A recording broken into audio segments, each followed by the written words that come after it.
সেদিন আমি শুধু সাধারণ ম্যাচ খেলছিলাম। সত্যি বলতে অনেক বিরক্ত লাগছিল। একই ফাইট, একই জয়, সব কিছু যেন বারবার রিপিট হচ্ছিল। হঠাৎ খেয়াল করলাম একজন প্লেয়ার বারবার আমার ম্যাচ স্পেকটেট করছে। ম্যাচ শেষ হওয়ার পর আমি তাকে মেসেজ দিলাম, তুমি কে, বারবার আমার গেম প্লে কেন দেখো? কিছুক্ষণ পরে রিপ্লাই এলো, ভাই আমার বয়স 10 বছর, আমি আপনার গেম প্লে খুব পছন্দ করি, তাই সব সময় দেখি, আপনার সাথে একদিন খেলতে চাই।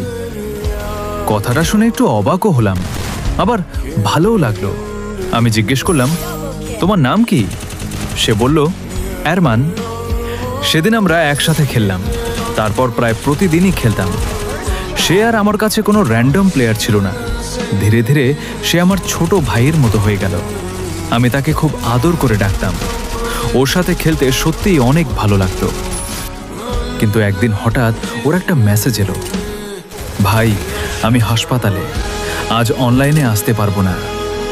আমি জিজ্ঞেস করলাম, কি হয়েছে?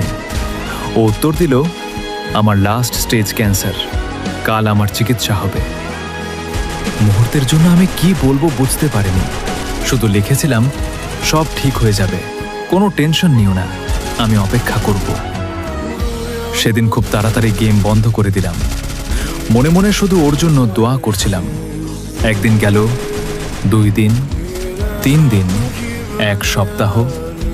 প্রতিদিন গেম ওপেন করতাম, লবিতে তাকিয়ে থাকতাম। মনে হতো এই